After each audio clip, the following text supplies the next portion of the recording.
Diane Hartford stood in the entryway of her Tribeca penthouse, 7 months pregnant with twins, holding papers that would change everything. Divorce papers, hand-delivered by a lawyer she'd never met, representing a husband who couldn't face her himself. The detail that made her hands shake? She had 72 hours to leave, not 72 days. Not a reasonable timeline to find a new place while carrying twins who kicked her ribs every hour. 72 hours to pack up 8 years of marriage and disappear. Brandon Hartford, billionaire CEO of Hartford Global Enterprises, her husband of 8 years, wanted her gone by Friday. Diane lowered herself onto the entryway bench, reading line by line. The prenuptial agreement she'd signed when she was 27 years old guaranteed her exactly nothing. Brandon's legal team had made sure of that back when she was in love, and naive enough to think it would never matter. Her phone buzzed. Unknown number. The photo loaded slowly. Brandon at Cipriani downtown, his hand on the lower back of a young woman Diane recognized from Instagram. Amber Scott, 21 years old. Social media influencer with 400,000 followers. The caption, "He's mine now, TikTok." Most women would have collapsed right there, called their mother sobbing, thrown the phone, and watched it shatter. Diane did none of those things. She walked to her home office, the room Brandon never entered because it was too cluttered with your work stuff, and opened her laptop.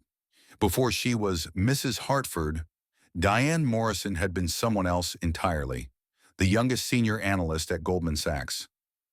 The woman who identified market patterns that earned her firm $340 million in a single quarter.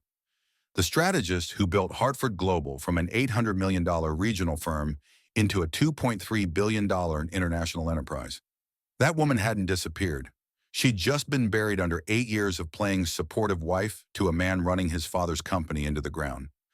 Diane pulled up her personal files, spreadsheets, documents, analysis she'd been compiling for 8 months since she discovered Brandon's affair. She made 3 phone calls. First, Lawrence Tyler, her former mentor at Goldman Sachs. "I need to meet tomorrow." "Early, bring your forensic accountant." Second, Patricia Vance, a lawyer who specialized in dismantling prenups built on fraud. "I need someone who can take apart a billionaire. Are you available?" Third, the Greenwich Hotel. "Your best suite, starting tonight, 2 weeks minimum." She wasn't running. She was repositioning. Diane walked to her closet and pulled out a small safe hidden behind winter coats. Inside, 3 flash drives, a leather journal, and documents she'd been collecting for months. She photographed every page with her phone, every falsified quarterly report, every decision she'd advised against that Brandon made anyway. Every time the numbers didn't match reality, she packed a single suitcase, the custom suit for meetings, comfortable clothes for late-night work sessions, prenatal vitamins. She left the designer dresses Brandon bought her, left the jewelry for anniversaries, left everything meant to make her look like the perfect billionaire's wife. She kept the flash drives. Before walking out, Diane stood in the nursery doorway, 2 cribs waiting for babies who would never sleep here, a rocking chair she'd never use in this house. Brandon thought the prenup protected him. He thought his lawyers were smarter. He thought pregnancy made her weak. He forgot who she was before he put a ring on her finger. Diane Morrison hadn't needed Brandon Hartford to be successful. Brandon Hartford had needed Diane Morrison to build his empire. She placed her keys on the kitchen counter, called a car service, and walked out at 11:47 p.m. The 72-hour countdown had begun, but Diane wasn't watching the clock. She was building a strategy, and when she finished, Brandon would wish he'd given her more than 72 hours. The Greenwich Hotel suite cost $2,800 a night. Diane paid with her personal account, the one Brandon didn't know existed. The one she'd been funding for 3 years with independent consulting fees. Always have an exit fund. That's what her mother taught her growing up in Detroit. Your own money means your own choices. Let's talk about who Diane really was, because the tabloids would call her the scorned wife, but those labels missed everything. Diane Morrison grew up in a neighborhood where college wasn't a given. It was a fight. Her father worked at a Ford plant for 30 years. Her mother cleaned houses to pay for Diane's SAT prep. They sacrificed everything for their daughter's opportunities. Full scholarship to Columbia Business School. At 23, while classmates celebrated graduation, Diane was working 80-hour weeks as a junior analyst at Goldman Sachs. At 25, she was senior analyst, youngest in the firm's history. At 26, she identified a pattern in Asian tech stocks everyone else missed. Her recommendation earned Goldman $340 million in 6 months. That's when she met Brandon Hartford. His father, Richard Hartford, the man who actually built Hartford Global, hired Diane to fix the mess in Tokyo. The mess was Brandon. He'd lost $15 million in 3 months through deals that made no strategic sense. Diane flew to Tokyo, analyzed the disaster, and rebuilt the entire operation in 4 months. She turned a $15 million loss into a $60 million profit center. Brandon was supposed to learn from her. Instead, he fell in love with her. He was handsome in that effortless way rich men are. Good haircut, expensive suits, confidence from never being told no. He took her to restaurants with 6-month wait lists. He introduced her to his father, who actually respected her mind. When Brandon proposed at 27, rooftop of the Pierre, ring worth more than her parents' house, Diane said yes, not because of money. She'd proven she could make her own. She said yes because she believed they were building something together. The prenup should have been her first warning. Richard Hartford insisted on it. Protects the family assets, his lawyers explained. Diane was 27 and in love. She signed without fighting because she trusted it would never matter. 6 months after the wedding, Richard died of a heart attack. Brandon inherited everything. And Diane? She inherited the job of making Brandon look competent. Every major strategy Hartford Global executed over the next 8 years came from Diane's analysis. The Singapore office, her plan, the partnership with top industries, her pitch, the sustainable energy pivot, her research. But in board meetings, Brandon presented everything with his name stamped as lead strategist. In investor calls, he referenced my vision and my team's work. In press interviews, Diane was my brilliant wife who supports me. Support, like she was decoration instead of the architect. She didn't fight it at first. She told herself marriage meant being a team. She told herself Brandon would eventually acknowledge her contributions. He never did. The Belmont Tower deal was the breaking point. Diane spent 3 weeks analyzing the commercial real estate opportunity. The numbers didn't work. The market was overvalued. She wrote a 40-page report explaining why Hartford Global should walk away. Brandon invested $85 million anyway. You're too conservative. Sometimes you trust your gut. His gut lost $85 million in 8 months. But Brandon didn't admit the loss. He had his CFO adjust quarterly reports to hide it. He told investors the project had temporary delays. Diane discovered the falsified reports by accident while reviewing documents. She started comparing what Hartford Global reported to investors versus the IRS. The discrepancies were everywhere. She didn't confront Brandon. She started documenting. Every false report, every inflated projection, every time Brandon took credit for her work while ignoring her warnings. She was 8 months into documentation when she found the text between Brandon and Amber Scott. The affair had been going on for 6 months. 6 months of late meetings that weren't actually meetings. 6 months of business trips with a companion Brandon never mentioned. 6 months of lying while Diane worked late into the night covering for his mistakes. The texts were bad enough. The photos were worse. Brandon and Amber at restaurants Diane recognized. Brandon's hand on places that should have been sacred to his marriage. But the text from Brandon to Amber that shattered everything read, "She's pregnant again. Twins this time. I can't do this anymore. I want a life with you." She, like Diane, had become a problem to solve instead of a wife to cherish. Like Grace and James, the twins growing inside her were inconveniences. Like fatherhood was a burden instead of a gift. That's when Diane Morrison stopped being the supportive wife and became something Brandon should have feared. She didn't cry. She didn't scream. She didn't confront him. She got strategic. 3 weeks later, Brandon filed for divorce and gave her 72 hours. He thought he was ending their marriage on his terms. He didn't realize Diane had been preparing for war since she found those texts. Now in the Greenwich Hotel suite at 11 p.m., her phone rang, her OBGYN. "Diane, your blood pressure was concerning today. You need to reduce stress immediately or we're looking at early labor. Reduce stress. While fighting a divorce, exposing fraud, and preparing to dismantle a billionaire who thought pregnancy made her powerless, Diane looked at her belly where Grace and James did their nightly gymnastics. I'll handle it, she told the doctor. She returned to her laptop. Sleep could wait. Strategy came first. Brandon had 72 hours to pack up her life. Diane had 72 hours to plan his downfall. The difference? She was better at planning than he'd ever been. The Greenwich Hotel suite became Diane's war room. At 7 a.m., just 9 hours after leaving the penthouse, she met Lawrence Tyler in the hotel's lounge. He arrived with a briefcase and the kind of concerned expression mentors wear when their protégés are in crisis. Diane, I got your message. What's going on?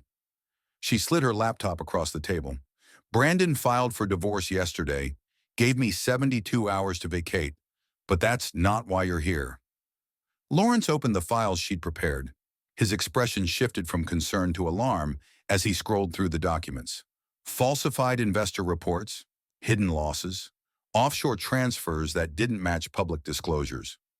If these numbers are accurate, Brandon didn't just lose $85 million on Belmont Tower. He's been cooking the books to hide it. They're accurate. I've been documenting for 8 months. Lawrence sat back, processing. This isn't divorce territory anymore. This is SEC territory, federal investigation territory. I know. Do you understand what you're starting? If you expose this, Brandon doesn't just lose the divorce. He could face criminal charges. Diane's hand rested on her belly where the twins were waking up with their morning movement. He gave away my jewelry to his mistress. He's erasing our children before they are even born. He thought pregnancy would make me too weak to fight back.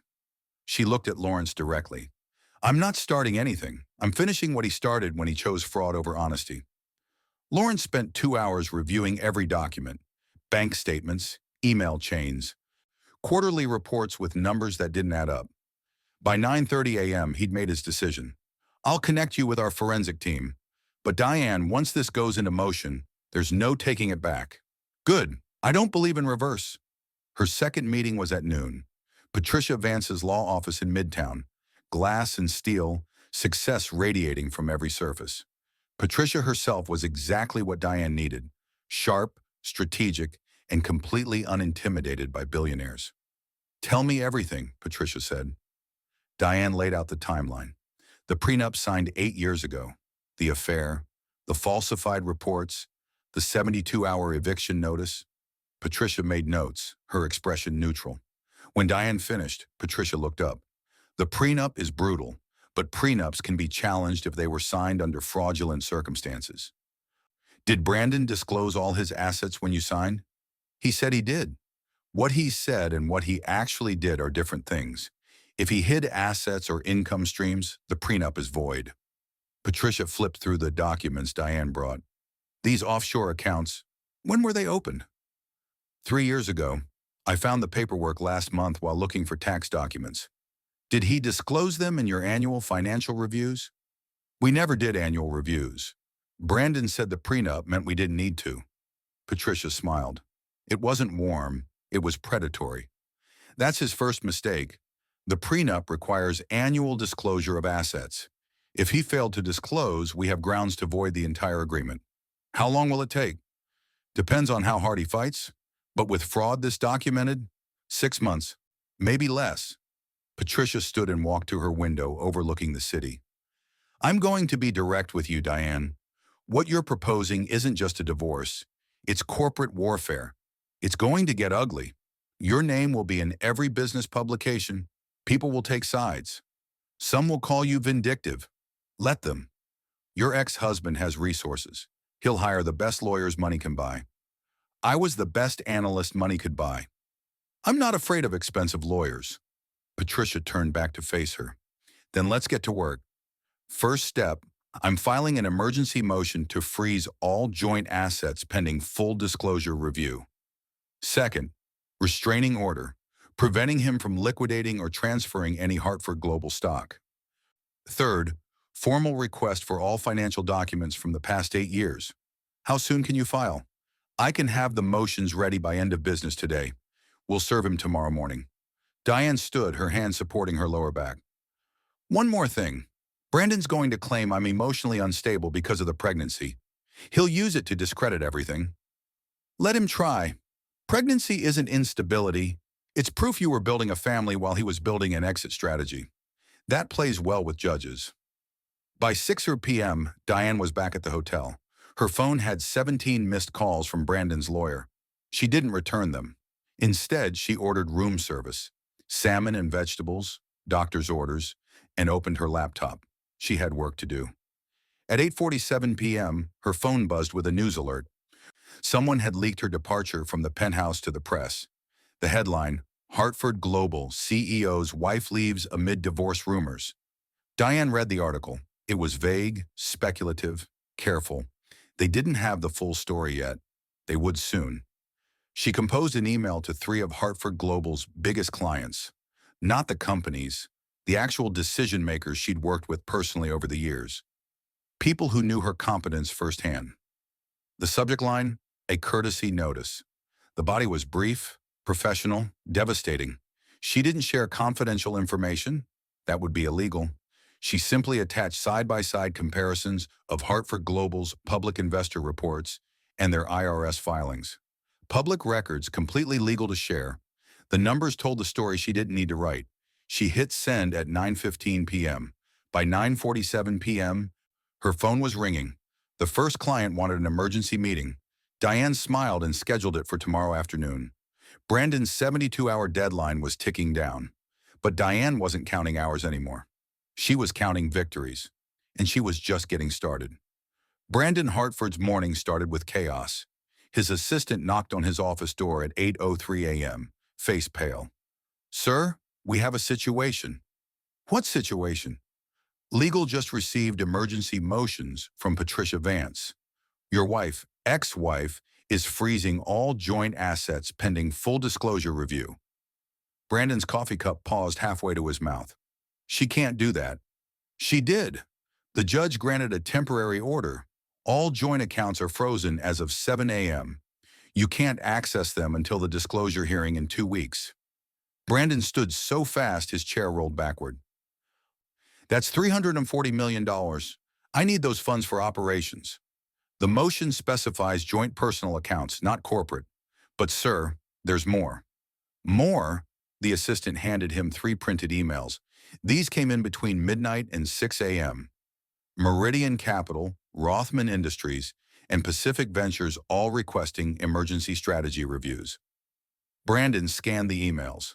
Corporate language, professionally vague, but the message was clear. These clients were reconsidering their relationships with Hartford Global. Why? What happened? "We don't know, but all 3 emails came within hours of each other. That's not coincidence." Brandon's mind raced. Diane. It had to be Diane. But what could she have sent them? She didn't have access to confidential files anymore. She couldn't share proprietary information without facing legal consequences herself, unless she didn't need to. He called his CFO. "Pull every financial disclosure we've filed in the last 3 years. Public records, IRS, SEC, investor reports. I need them in my office in 1 hour." "Sir, is there a problem?" "Just do it." While he waited, Brandon did something he should have done months ago. He Googled Patricia Vance. The search results made his stomach drop. She specialized in dismantling prenuptial agreements secured through fraud or material misrepresentation.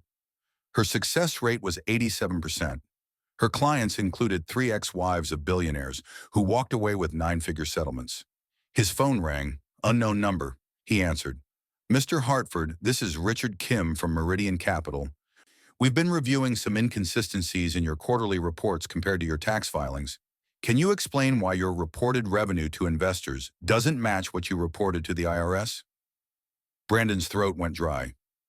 "I'm sure there's a reasonable explanation. Different accounting methods. The difference is $23 million in Q2 alone. That's not accounting methods. That's either fraud or incompetence. Either way, we're pulling our business pending investigation." The line went dead. Brandon's CFO arrived with the documents. Brandon spent the next hour comparing them side by side. The discrepancies were everywhere. Not huge, just large enough to make the company look more profitable than it actually was. Large enough to keep stock prices inflated.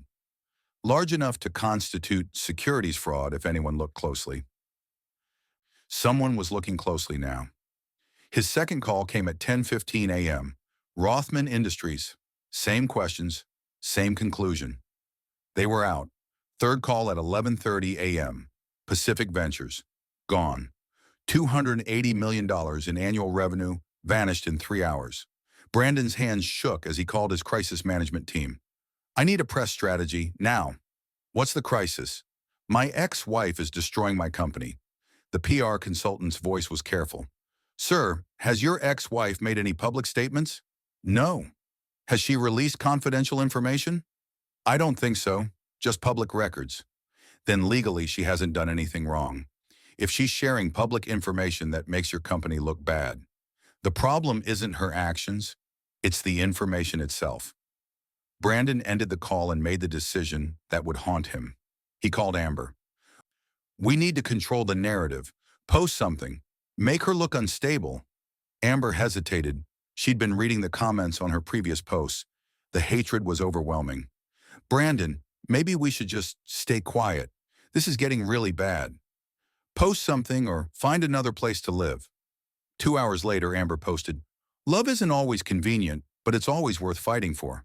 Some women can't handle when they're replaced by someone younger, more relevant. The internet exploded. Within 3 hours, the hashtag was trending. But not the way Brandon hoped. Women across industries were sharing stories of husbands who left during pregnancy. Diane became an accidental symbol, the pregnant wife fighting back against the billionaire who discarded her. By 5:00 p.m., Hartford Global's stock had dropped another 6%. Brandon's lawyer called with worse news. Patricia Vance filed a motion to depose you under oath about financial irregularities. The hearing is in 14 days. Can we block it? Not without admitting we have something to hide. Brandon poured himself a drink at 6:30 p.m. Then another. By 8:00 p.m., he was drunk and furious. He called Diane. She didn't answer. He left a voicemail that would later be entered as evidence. You think you can destroy me? I made you. Without me, you're nothing. I'll make sure you never work in this industry again. Diane listened to the voicemail from her hotel suite. She saved it, forwarded it to Patricia, and blocked his number.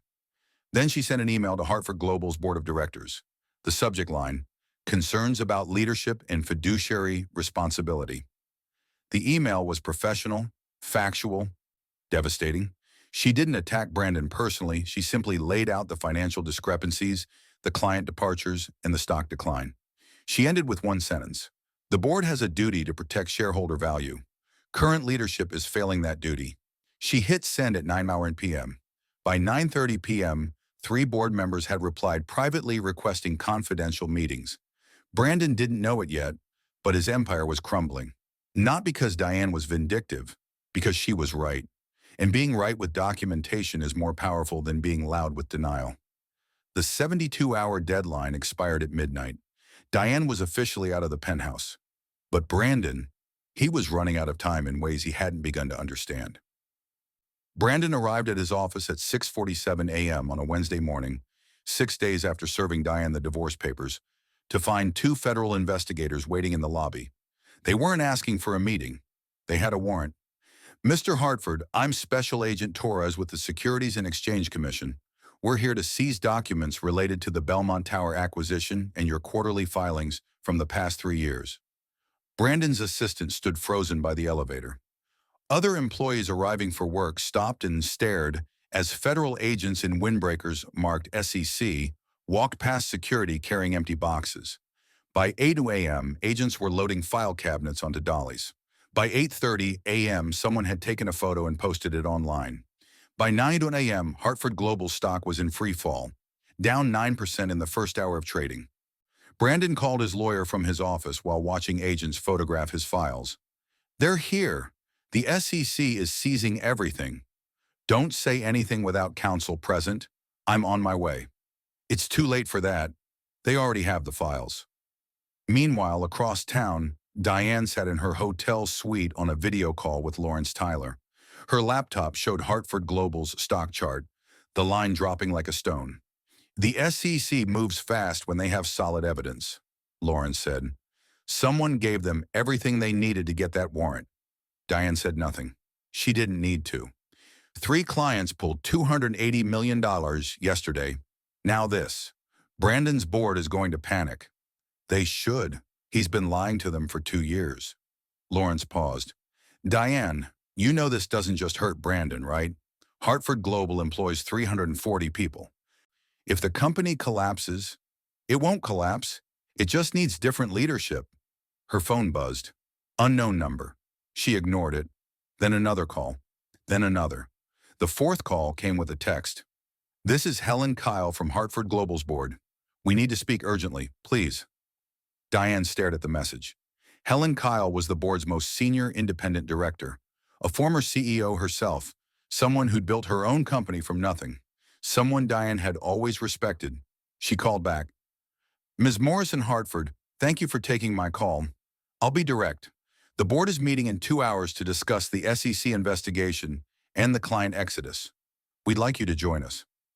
Why would I do that?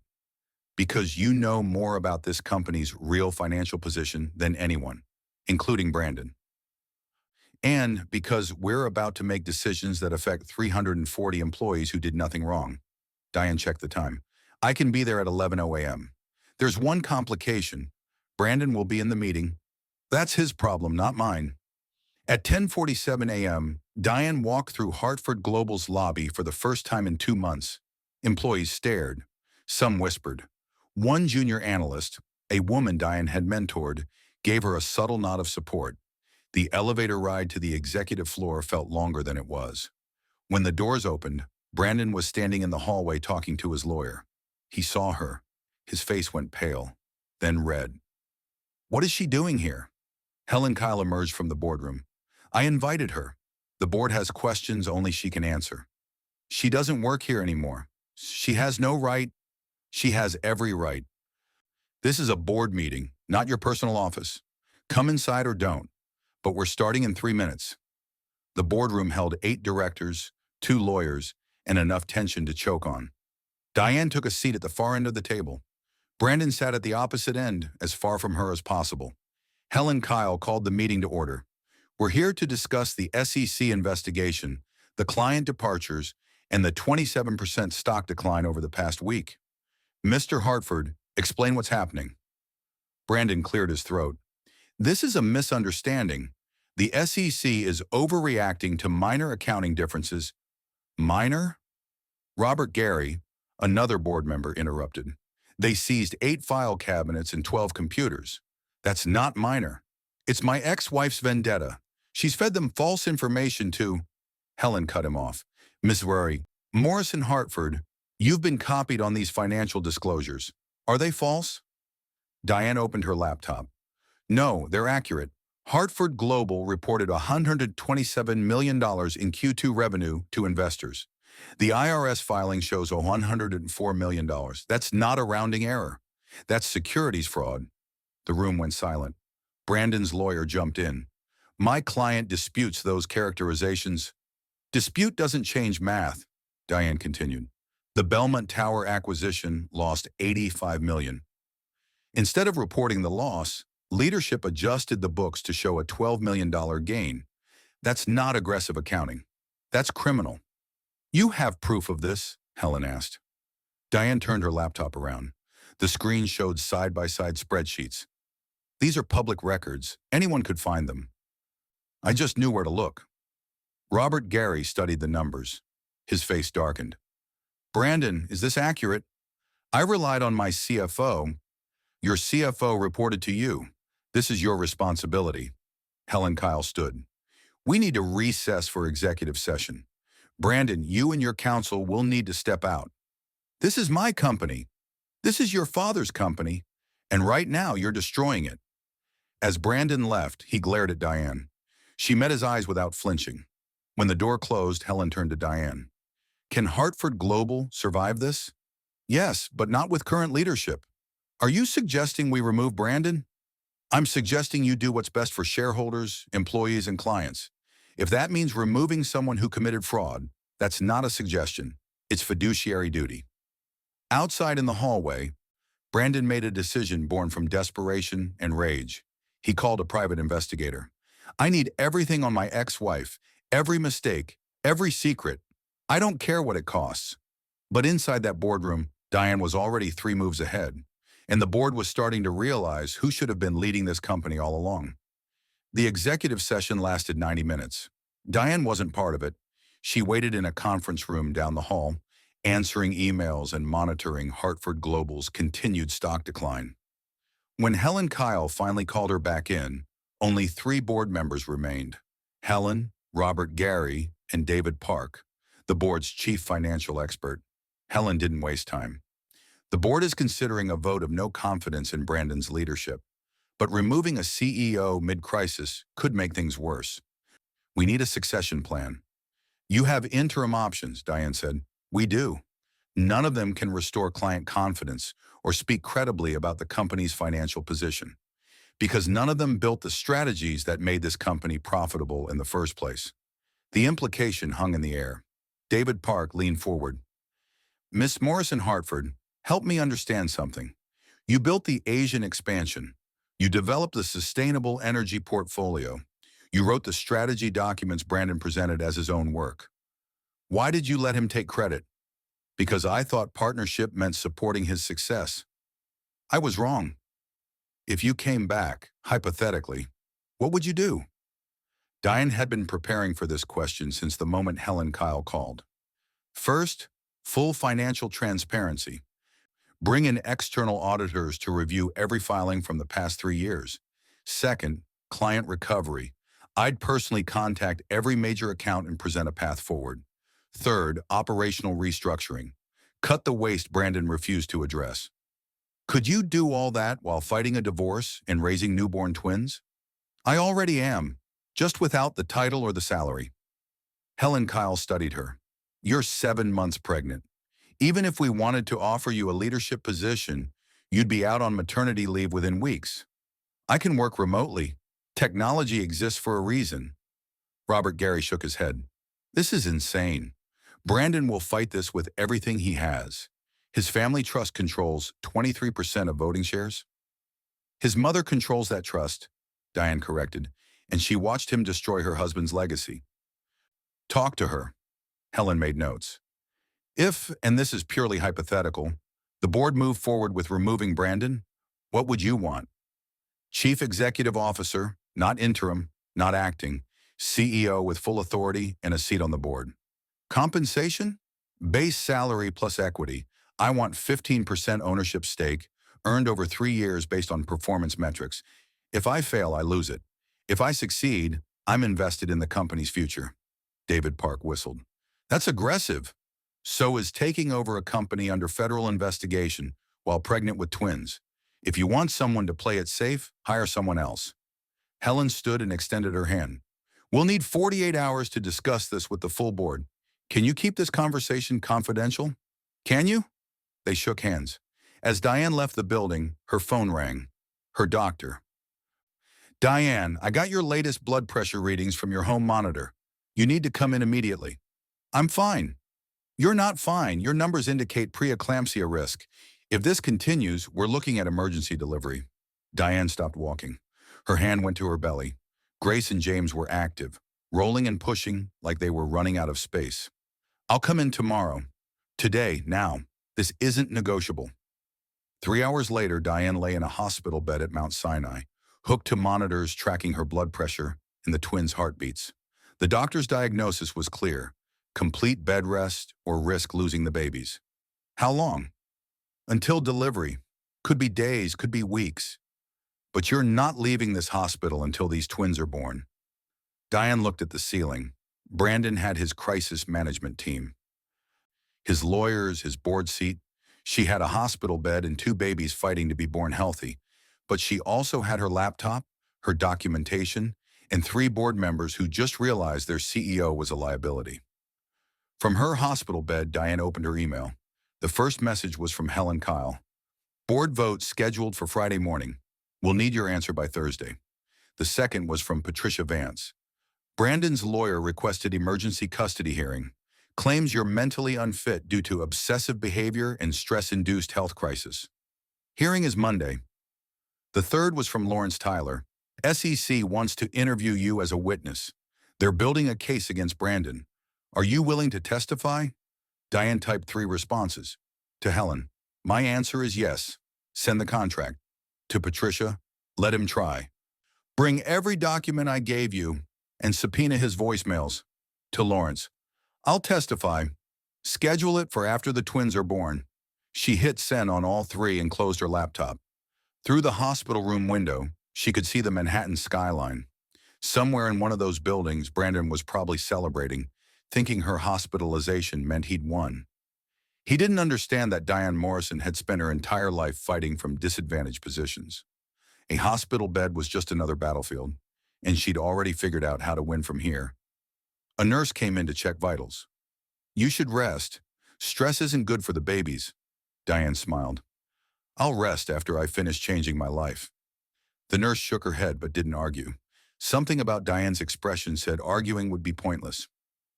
Outside, Hartford Global's stock closed down 22% for the week. Brandon held an emergency press conference that only made things worse. 3 more clients requested contract reviews, and in a hospital room in Mount Sinai, a pregnant woman with 2 laptop computers and a legal team on speed dial was orchestrating the downfall of a billionaire who forgot the most important rule of business. Never underestimate the woman who built your empire, because she knows exactly how to take it apart. Friday morning, 8:00 a.m., Hartford Global's boardroom. Brandon walked in expecting a strategy session. Instead, he found 8 board members, 2 corporate attorneys, and a court stenographer. No assistant, no advance warning, no escape. Helen Kyle stood at the head of the table. Brandon, please sit. We're calling a vote regarding your leadership of Hartford Global Enterprises. Brandon remained standing. You can't remove me. I'm the majority stakeholder. My father built this company.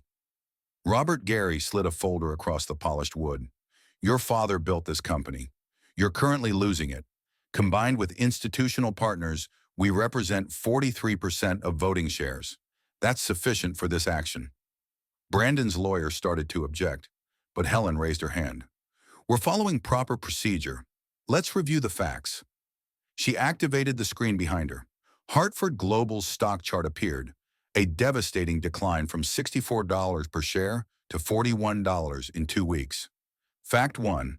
Since the SEC investigation became public, our stock has lost 36% of its value. That's $830 million in shareholder wealth destroyed. Next slide, a list of departed clients. Fact 2, 18 clients have terminated contracts or requested reviews. That represents $420 million in annual revenue. Gone. Next slide, side-by-side financial reports. Fact 3, your quarterly filings to investors don't match your tax filings. The discrepancy totals $47 million across 8 quarters. That's not accounting error. That's fraud. Brandon found his voice. This is Diane's manipulation. She leaked nothing confidential, David Park interrupted. Everything she shared was public record. The problem isn't her analysis. The problem is what the analysis revealed, Helen continued. Fact 4, you lost $85 million on Belmont Tower, then falsified reports to hide it.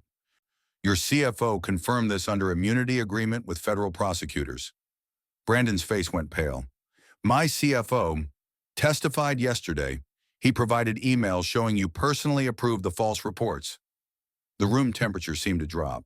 Brandon looked at his lawyer, who avoided eye contact. Fact 5, Helen said, her voice harder now. You gave marital assets, including jewelry worth $240,000, to your mistress while your pregnant wife documented financial fraud. You demonstrated catastrophic judgment in both personal and professional conduct. My personal life is irrelevant. It's relevant when it shows pattern of behavior. You prioritized ego over ethics, flash over substance, and now this company, which employs 340 people with families and mortgages, is paying the price. Robert Gary stood. I move that we vote no confidence in Brandon Hartford's ability to serve as Chief Executive Officer, effective immediately. Second, David Park said. All in favor? 8 hands rose. Only Brandon's seat remained empty of support. The motion passes. Brandon, you're removed as CEO effective now. Security will escort you from the building. Your personal items will be shipped within 48 hours. Brandon's hands gripped the table edge. You can't do this. I'll sue. You'll what? Helen's voice was steel. Fight a board decision backed by documented fraud?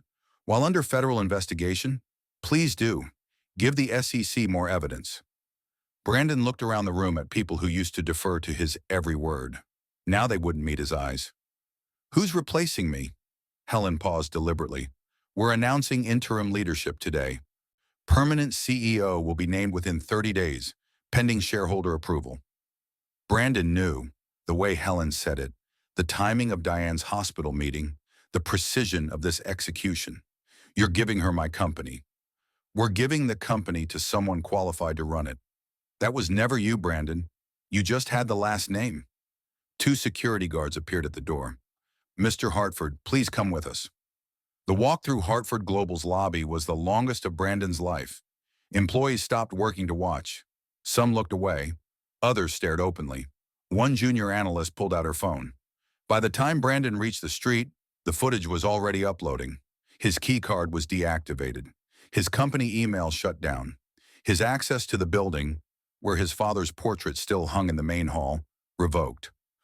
He stood on the sidewalk in his $3,000 suit, holding nothing but his phone and his destroyed pride. The phone buzzed. News alert. Breaking, Hartford Global Board removes CEO Brandon Hartford amid federal probe. Someone had leaked it before he even left the building. Brandon called Amber, voicemail. He called his lawyer, also voicemail.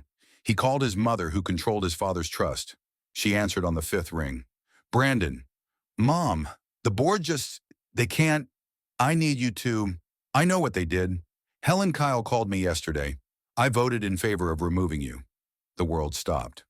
What? Your father spent 40 years building something meaningful.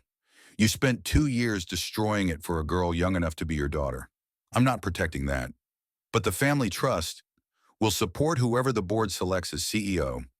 If that's Diane, so be it. She actually earned her position. She's destroying me. No, Brandon, you destroyed yourself. She's just refusing to go down with you. His mother hung up. Brandon stood alone on Madison Avenue, watching people walk past without recognizing the man who used to command boardrooms. His phone buzzed again. Another news alert. Hartford Global's stock was up 7% on news of his removal. The market was celebrating his downfall. He got into a cab with nowhere to go. The penthouse belonged to Hartford Global's executive housing, now revoked. His personal accounts were frozen in the divorce proceedings. His credit cards were hitting limits from legal fees. For the first time in his life, Brandon Hartford had nothing but his name, and that name was now associated with fraud, failure, and federal investigation. Brandon spent Friday night in a Midtown hotel, not the Pierre or the Greenwich, but a Holiday Inn he paid for with the one credit card that still worked. By Saturday morning, he'd made a decision. If he was going down, he'd take Diane with him. He hired a crisis PR firm, not to rehabilitate his image. That ship had sailed, to destroy hers. I need her to look unstable, vindictive, make people question whether she should be running anything, let alone a billion-dollar company. The PR consultant looked uncomfortable. Mr. Hartford, your ex-wife is hospitalized with pregnancy complications while you're under federal investigation. The optics, I don't care about optics. I care about results. Can you do this or not? Within 24 hours, anonymous sources began appearing in tabloids. Former colleagues claimed Diane was obsessively controlling and undermined leadership decisions.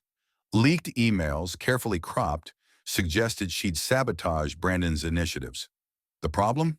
Journalists fact-checked. The sabotage emails were Diane warning about bad investments Brandon ignored. The controlling behavior was her documenting fraud. Business reporters saw through it immediately. The Atlantic ran a piece titled, "When Whistleblowing Gets Called Vindictive." Forbes published The Double Standard. Would we question a male CEO's stability? The smear campaign backfired. Instead of destroying Diane's credibility, it made Brandon look desperate. But Brandon wasn't finished. Monday morning, his lawyer filed emergency motions in family court.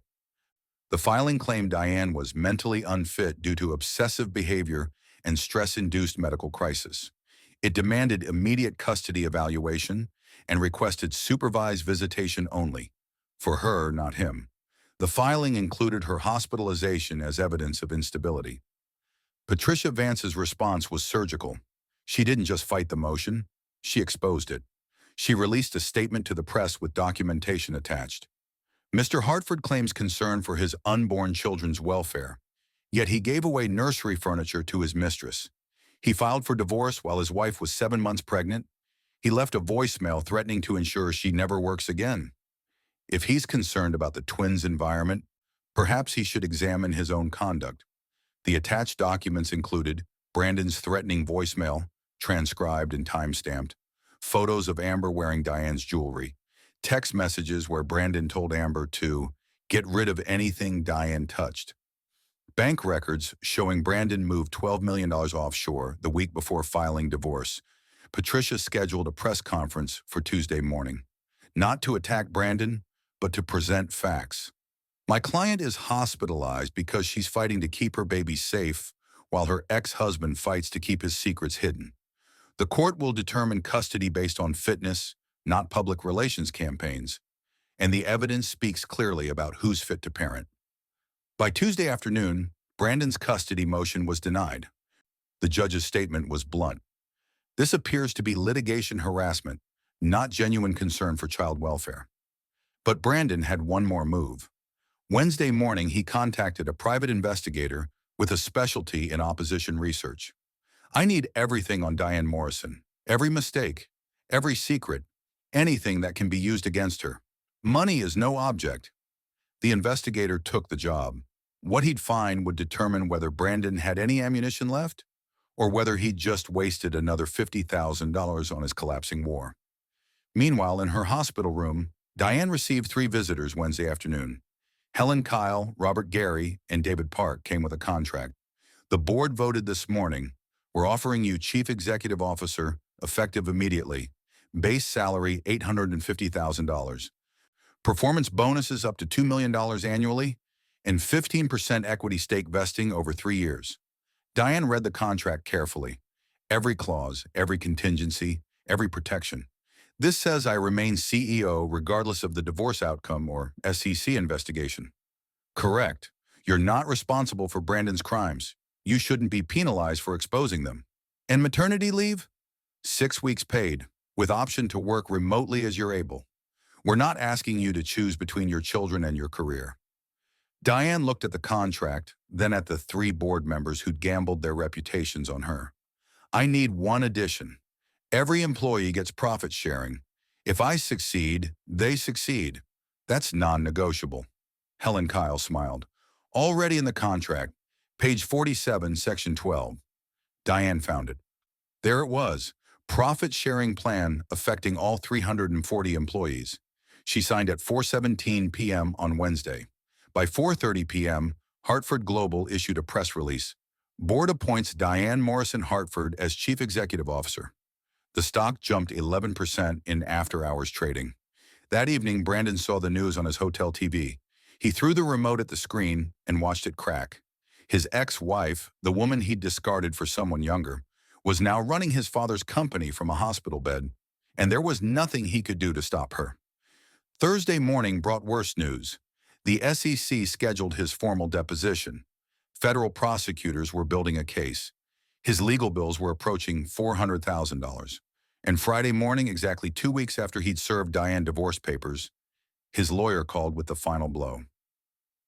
The prenup is being challenged successfully. Patricia Vance has evidence you hid assets and failed mandatory disclosures. The judge is likely to void it entirely. Brandon sat in his hotel room, looking at the Manhattan skyline through a window that didn't open. He'd started this month as a billionaire CEO with a pregnant wife and a mistress. He was ending it as an unemployed defendant with frozen assets and a hotel room he could barely afford. And the woman he'd underestimated, she was about to own everything he thought was his. Friday night, 2:47 a.m., Mount Sinai Hospital. Diane woke to a sharp pain that wasn't the twins kicking. This was different, urgent, wrong. She pressed the call button. Within seconds, a nurse rushed in, took one look at her vitals, and called for the doctor. "We're delivering tonight. Now." The twins were coming 7 weeks early. The delivery room filled with people, 2 NICU teams, an anesthesiologist, nurses moving with practiced efficiency. Diane's mother arrived minutes later, still in her nightgown under a winter coat. "I'm here, baby. I'm here." Diane gripped her mother's hand as contractions intensified. No husband coaching her breathing, no partner counting through the pain. Just her mother and a medical team fighting to bring 2 lives safely into the world. At 6:22 a.m., her daughter was born. 5 pounds, 2 ounces, tiny but breathing. The NICU team whisked her away before Diane could hold her. At 6:31 a.m., her son arrived. 4 pounds, 14 ounces, smaller, struggling more. Diane heard his weak cry before they took him too. "Are they okay?" The doctor's voice was measured. "They're premature but stable. We'll monitor them closely." "You did well, Diane." She hadn't done well. She let stress, Brandon's stress, trigger early labor. She'd chosen fighting over resting, strategy over safety. "When can I see them?" "In a few hours. Right now you need to recover." But Diane couldn't rest. While nurses monitored her, while her mother dozed in the chair beside her bed, Diane lay awake thinking about 2 babies in incubators and a company waiting for leadership. At 11:01 a.m., they wheeled her to the NICU. Through the glass, she saw them. Her daughter, she'd already decided on, Grace Morrison Hartford, was alert, eyes open, tiny fingers flexing. Her son, James Morrison Hartford, slept peacefully, chest rising and falling with mechanical assistance. They were so small, so vulnerable, so utterly dependent on systems and people to keep them alive. Like Hartford Global, she thought, a company on life support, waiting for someone to make it breathe on its own again. "Can I hold them?" "Not yet. Maybe tomorrow." Diane pressed her hand against the glass. "I'm sorry," she whispered. "I'm sorry I couldn't keep you safe longer, but I promise, everything I'm doing, it's for you. So you grow up in a world where competence matters more than last names, where your mother's work speaks louder than your father's reputation." Her mother came up beside her. "You need to rest.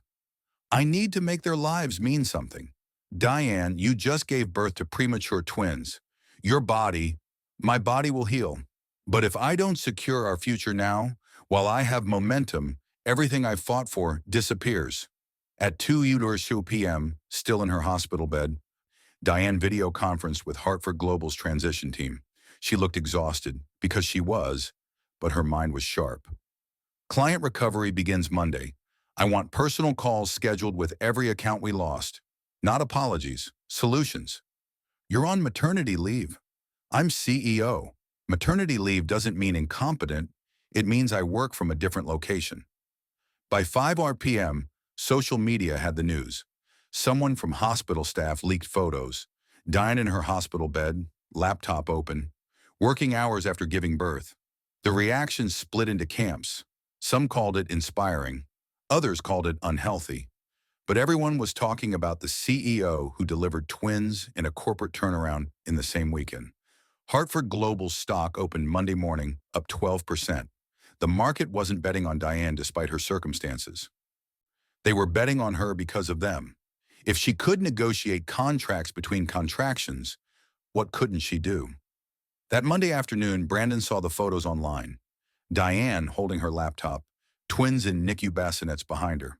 The caption from a business reporter, "New definition of working mother." He'd never even met his children. Diane had made sure of that. Hospital security had his name on a do not admit list. He called his lawyer. "I want emergency visitation. Those are my children. You filed for divorce while she was pregnant. You threatened her career. You're under federal investigation. No judge will grant you access right now. They're my children. Then you should have acted like their father instead of her enemy." Tuesday morning, Diane was discharged. Against medical advice, but she'd negotiated. She could leave if she promised home nursing care and limited activity. She went straight from the hospital to Hartford Global headquarters. The twins stayed in NICU for another week. Diane visited every morning before work and every evening after. She pumped in her office between meetings. She attended conference calls with spit up on her shoulder. She was exhausted, overwhelmed, operating on 3 hours of sleep and determination. But she was also winning. And Brandon? He was learning that the opposite of love isn't hate, it's irrelevance. Diane had moved on without him. The company thrived without him. His children would grow up knowing their mother as the woman who rebuilt an empire, and their father as the man who tried to burn it down. Diane's first official day as CEO started at 6:45 a.m. in Brandon's former office. She'd had the entire space gutted over the weekend. The mahogany desk, gone. The golf trophies, donated. The bar cart, removed. The massive leather chair that cost $8,000, replaced with an ergonomic one that didn't scream excess. In its place, glass walls facing the strategy team's workspace, a standing desk, and 2 photos. Grace and James in their NICU bassinets. Her assistant knocked at 7:15 a.m. The executive team is ready for the morning briefing. Diane walked into the conference room where 6 senior leaders waited. 3 were Brandon loyalists who'd quietly updated their resumes. 3 were competent professionals tired of covering for incompetent leadership. She didn't sit. She stood at the head of the table and got straight to business. Hartford Global has lost $420 million in client revenue over 3 weeks. Our stock dropped 36% before recovering partially. Employee morale is at record lows. The media is watching to see if a woman with week-old twins can actually run this company. Here's how we prove them wrong. She activated the screen behind her. A 90-day plan appeared. Detailed, specific, ruthlessly efficient. Week 1. I'm personally calling the top 10 clients we lost. Not to apologize for Brandon's fraud. That's his problem. To present concrete strategies for their business growth. Week 2. External audit of all financial systems. Full transparency. No more hidden problems. Week 3. Operational review. Every department justifies its budget and headcount. We cut waste, not people. One of Brandon's loyalists interrupted. This seems aggressive for someone who just gave birth. I rebuilt a $60 million profit center in Tokyo in 4 months while managing Brandon's mistakes. I documented fraud while pregnant with twins. Aggressive is my baseline. Any other concerns? Silence. Good. If you're here to work, we'll accomplish great things together. If you're here because Brandon hired you as a friend, there are excellent opportunities elsewhere. You have 48 hours to decide which category you're in. By 10:02 a.m., one executive had resigned. By noon, a second followed. Diane replaced them by end of business Wednesday. 2 women with stronger credentials and half the ego. Her first client call was Thursday morning. Meridian Capital, the $180 million account that left during Brandon's collapse. Mr. Austin, I'm not calling to beg you to come back. I'm calling to show you why you should. She spent 45 minutes presenting an analysis of their Asian portfolio she'd worked on between feedings at 3 a.m. It identified opportunities their current consultants had missed. Austin was quiet for a long moment. This is better than anything we've seen in 2 years. That's because I wrote Hartford Global's Asian strategy. Brandon just presented it. Now I'm the one presenting it directly to you. Send me a proposal, we'll review it. By Friday afternoon, 1 week into her CEO role, Diane had recovered 3 clients worth $190 million in annual revenue. Hartford Global's stock closed at $53 per share, still below its peak, but climbing steadily. That evening, Diane picked up the twins from NICU, finally healthy enough for home. She drove them to her Brooklyn brownstone, set up their bassinets in her bedroom, and collapsed on her bed. Her phone buzzed. A text from Helen Kyle. Board meeting Monday. They want to congratulate you on the client wins. Diane typed back, wins are plural when we're back to full value. This is just the beginning. She set an alarm for midnight, next feeding, and let herself sleep for 3 hours. When the alarm went off, she fed James first, then Grace. While Grace ate, Diane reviewed market reports on her phone. Sleep deprivation was real. Exhaustion was constant. But so was momentum. Brandon had spent years coasting on inherited success. Diane was building something earned. And week by week, client by client, decision by decision, she was proving that the best revenge isn't destruction. It's excellence that makes your enemies irrelevant. 3 months after the twins were born, federal prosecutors made their move. The courthouse steps in Lower Manhattan filled with reporters as Brandon Hartford arrived for his arraignment. The charges read like a corporate crime checklist: securities fraud, wire fraud, obstruction of justice, potential sentence, 8 to 12 years in federal prison. Brandon stood before the judge in a suit that used to command respect. Now it just made him look like he was trying too hard. How do you plead? Not guilty, Your Honor. His lawyer argued that Brandon had been misled by advisors and made business decisions in good faith. The prosecution had a different story, backed by 847 pages of evidence. Deleted emails recovered by forensic teams. Text exchanges with his CFO explicitly discussing falsified reports. Bank records showing offshore transfers the same week he filed for divorce. The judge set bail at $5 million cash. Brandon didn't have it. His accessible assets were frozen in divorce proceedings. His Hartford Global stock couldn't be sold without triggering insider trading violations. His credit cards were maxed from legal fees approaching $600,000. He called his mother. Again. I need you to post bail. Her response was immediate. No. Mom, I'm your son. You're also a grown man who committed crimes. Your father taught you better than this. I'm not enabling your mistakes anymore. She hung up. Brandon spent 4 nights in federal detention before a college friend finally posted bail. 4 nights sharing a cell with people who'd never heard the Hartford name. 4 nights learning what life looked like without privilege protecting him. When he was released, reporters shouted questions he didn't answer. His lawyer rushed him to a waiting car. They drove to a legal office where reality hit harder than any jail cell. The prosecutor offered a deal. Plead guilty to securities fraud. 7 years minimum. You'd be out in 5 with good behavior. That's insane. I'm not pleading guilty to anything. Brandon, they have your CFO's testimony, your emails, your text messages. If this goes to trial and you lose, you're looking at 12 years, maybe more. So I'm supposed to just accept that my life is over? Your life isn't over, but your life as it was? Yes, that's over. Brandon refused the deal. He'd fight this in court. He'd prove Diane had manipulated evidence, that she'd orchestrated his downfall out of spite. His lawyer didn't argue. Just added another $150,000 to the bill. Meanwhile, Diane was in Singapore closing a $180 million contract. She heard about Brandon's arraignment from a news alert between meetings. She read it, filed it away mentally, and returned to the negotiation that would expand Hartford Global into 3 new markets. Brandon's legal problems weren't her concern anymore.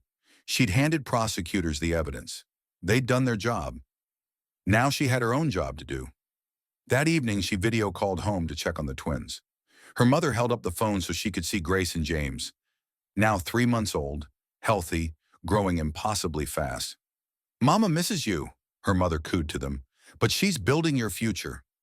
Diane felt the familiar guilt, missing bedtimes, missing first laughs, missing moments that never come back. But she also knew, better to miss moments now while securing their future than to be present but powerless. Better to work hard now than to tell them later she could have fought but didn't. She returned to her hotel room and reviewed documents until 2 a.m. When she finally slept, she dreamed of courtrooms and conference rooms, of twins and spreadsheets, of the life she was building that looked nothing like the life she'd planned. But it was hers, earned, not given, built, not inherited, and that made every missed moment, every exhausted morning, every sacrifice worth it. By month 3 of Diane's leadership, Hartford Global was unrecognizable. The stock hit $68 per share, surpassing pre-scandal levels. Client revenue was up 23% from the previous year. Employee satisfaction scores jumped from 42% to 81%. But the real change wasn't in numbers, it was in culture. Diane eliminated the executive dining room Brandon had installed. Everyone ate in the same cafeteria now, CEO to intern. She killed the executive parking spots. First come, first served. She capped executive bonuses at 4x the average employee salary. If leadership wanted more money, everyone got more money. The changes were controversial among the old guard, but the old guard was mostly gone, replaced by people who earned their positions through results, not relationships. Hartford Global's quarterly earnings call in late spring was Diane's moment to address the market directly. 600 investors and analysts dialed in. Every major business publication had reporters listening. 3 months ago, Hartford Global was hemorrhaging clients and facing federal investigation. Today, we're posting record growth. What changed? Leadership that values transparency over ego, strategy over status, results over rhetoric. She clicked to the next slide. Growth projections that made analysts sit forward. We're expanding into 3 new Asian markets, launching sustainable infrastructure consulting, and implementing employee profit sharing that ties success to shared outcomes. Our competitors treat employees as expenses. We treat them as assets. The question and answer session lasted 45 minutes. Analysts asked about succession planning, about her ability to maintain this pace long term, about whether Hartford Global's growth was sustainable. Diane answered every question with data. No corporate jargon, no evasion, just facts backed by results. When the call ended, Hartford Global's stock jumped another 9%. That afternoon, Diane received an unexpected visitor. Amber Scott appeared in Hartford Global's lobby asking to speak with her. Security called upstairs. Ms. Morrison Hartford, there's a young woman here. Says her name is Amber. Should we send her up? Amber walked into Diane's office looking nothing like the confident influencer from Instagram. She looked young, nervous, real. I know you have no reason to listen to me. You're right. But I'm listening anyway. You have 5 minutes. I wanted to say I'm sorry for everything, for believing Brandon's lies, for posting those things, for being 21 years old and trusting a billionaire who told you what you wanted to hear. Amber nodded, tears starting. You weren't the villain in this story, Amber. You were a supporting character in Brandon's disaster. The difference is you chose to stop supporting it. I testified against him because it was right, not because you paid for my school, though I paid for your school because you were young enough to still build a real life. Brandon used you. I'm not going to punish you for his choices. Amber wiped her eyes. Can I ask you something? How do you do it? Run a company, raise twins, fight a divorce, and still look like you have everything under control? Diane laughed, genuinely. I don't have everything under control. I'm exhausted constantly. I cry in my car between meetings. I miss my children's milestones because I'm on conference calls. Control is a performance. What I actually have is commitment. To what? To proving that competence matters more than connections, that women can rebuild what men destroy, that my children will grow up knowing their mother earned everything she has. Amber left 20 minutes later. She'd start at Hartford Global's marketing department in 2 weeks, hired through blind application process, earning her spot on merit. As Diane watched her leave, she thought about second chances, about how easy it would have been to destroy Amber out of spite, about how much harder and more meaningful it was to help her build something real. That evening, Diane left work at 5:30 p.m. Unheard of for a CEO, but she'd promised Grace and James she'd be home for dinner. She'd missed too many already. She walked into her Brooklyn brownstone to find her mother had cooked. The twins were in high chairs covered in sweet potato puree, laughing at absolutely nothing. Diane dropped her briefcase, kissed both babies, and let herself be present. Just for 2 hours, just for tonight. Tomorrow she'd negotiate a merger. Next week she'd testify in Brandon's trial. Next month she'd present at an industry conference. But tonight, she was just mom, and that was enough. Brandon's trial lasted 3 weeks. The prosecution presented their case with methodical precision. Every falsified report, every hidden transaction, every lie told to investors who trusted the Hartford name. Diane testified on day 7. She wore a navy suit, spoke clearly, and answered every question with documentation. She didn't editorialize, didn't express anger, just presented facts. Brandon's lawyer tried to paint her as vindictive. Isn't it true you documented these so-called irregularities to use against your husband? I documented fraud to protect the company and its employees. My marriage status was irrelevant to securities law. But you benefited from his downfall. I benefited from competence. He suffered consequences for fraud. Those aren't connected. The jury deliberated for 6 hours, guilty on all counts. Sentencing came 2 weeks later. Brandon Hartford was sentenced to 7 years in federal prison, no parole eligibility for 5 years, $2.3 million in fines, permanent ban from serving as an officer of any publicly traded company. The judge's statement was direct. You inherited opportunity and squandered it through greed. You betrayed investors, employees, and your own family. This sentence reflects the gravity of your choices. Diane wasn't in the courtroom.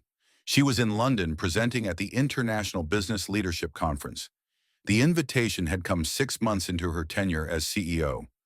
The conference organizers wanted her to speak about crisis leadership and corporate transformation. She'd accepted immediately. The venue held 100 and 200 people, CEOs, entrepreneurs, business school professors, journalists from every major publication. Diane walked onto the stage to applause that felt surreal. She didn't use slides showing Hartford Global's stock recovery or revenue growth. She told a story. 18 months ago, I was 7 months pregnant, being served divorce papers, and watching a company I'd built get destroyed by someone who'd inherited it. Today, that company is worth $3.7 billion. I'm raising healthy twins, and my ex-husband is beginning a 7-year prison sentence. The room was silent. People ask how I did it. They want the strategy, the framework, the formula. But here's the truth. There is no formula for rebuilding your life while everything collapses. There's only choice.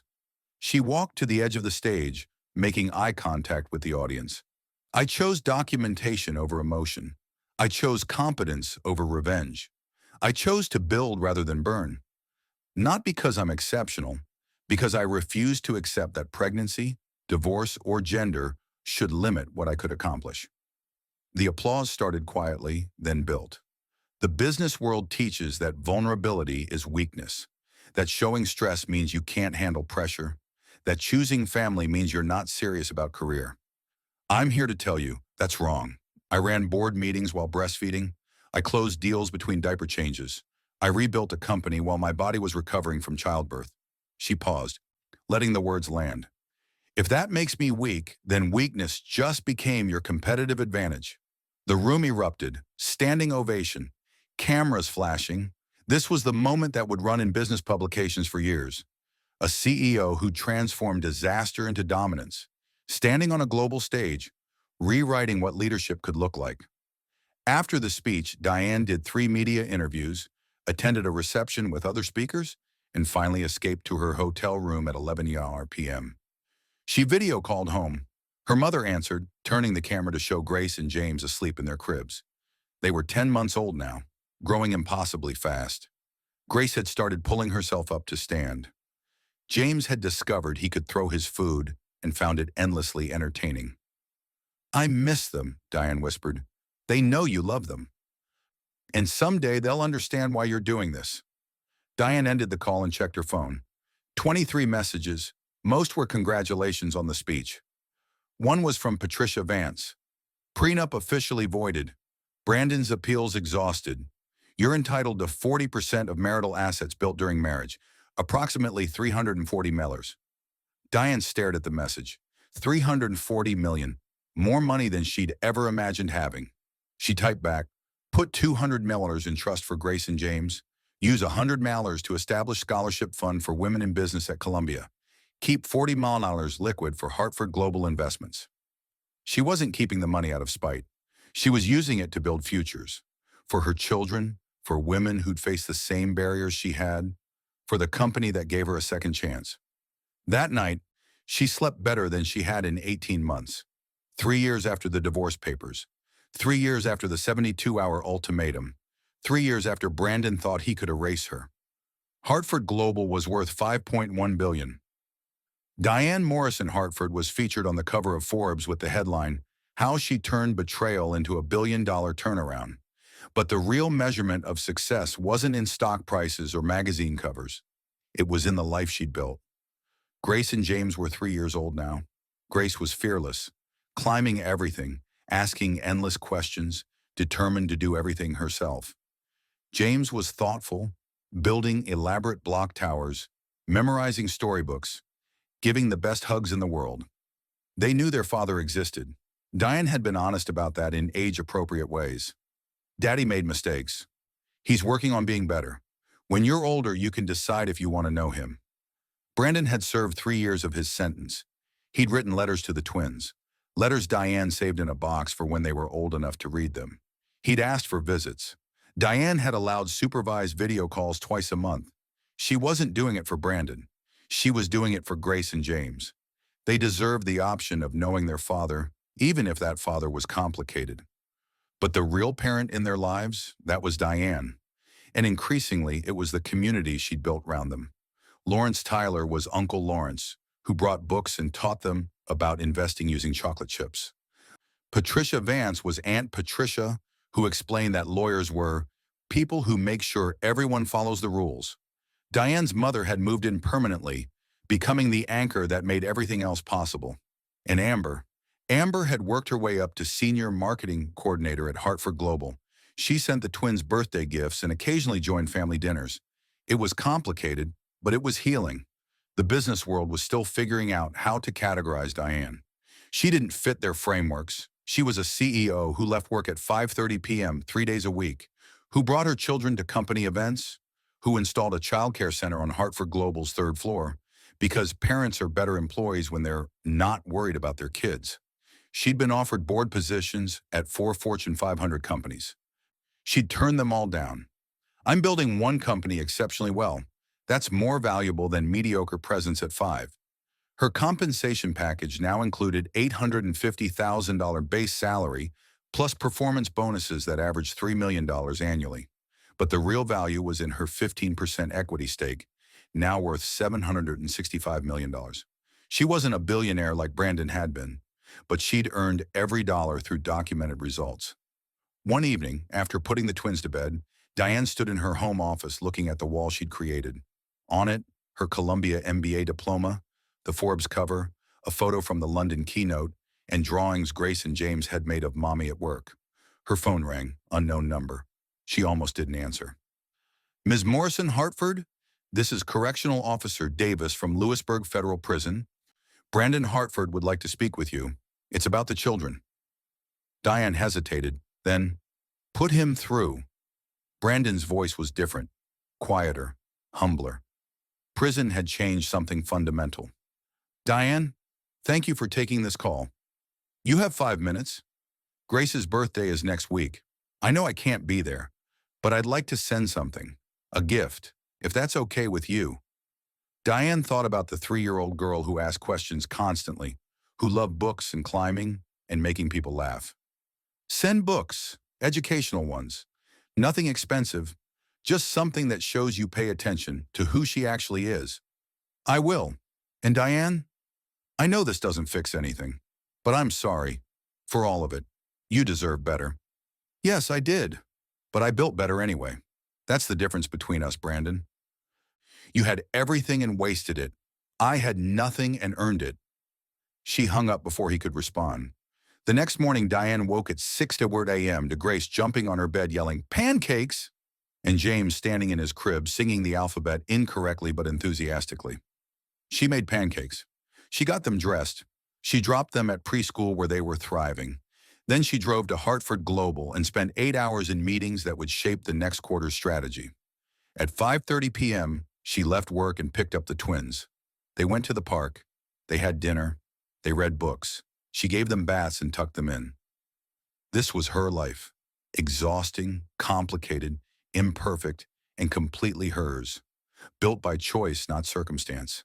Earned through competence, not connections. And absolutely worth every sacrifice. 5 years after it all began, Diane was invited back to Columbia Business School to give the commencement address. She stood at the podium, looking at 800 graduates about to enter the business world she'd fought so hard to change.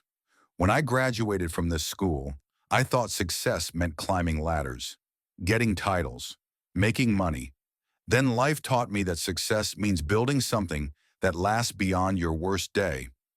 She looked out at the young faces, some confident, some terrified, all hopeful. You'll face betrayal. You'll face people who underestimate you. You'll face moments when the easiest choice is to quit.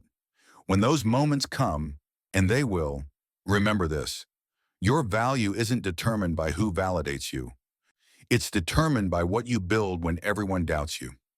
Grace and James sat in the front row with Diane's mother. Grace waved enthusiastically. James was more interested in his snacks. "Those are my children," Diane said, pointing. "Their father tried to erase them before they were born. Today, they're the reason I rebuilt an empire. Not for revenge, for legacy." She looked back at the graduates. "The business world will tell you that you can't have both career and family. That ambition means sacrifice.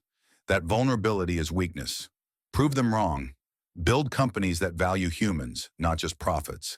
Lead with competence, not ego. And when someone tries to write you out of the story, write your own ending." The applause was thunderous. After the ceremony, Grace ran up to her. "Mommy, why were all those people clapping?" "Because Mommy told them a story about being strong." "Are you the strongest?" Diane picked up her daughter, then her son. "No, baby, I'm just the one who refused to stay down."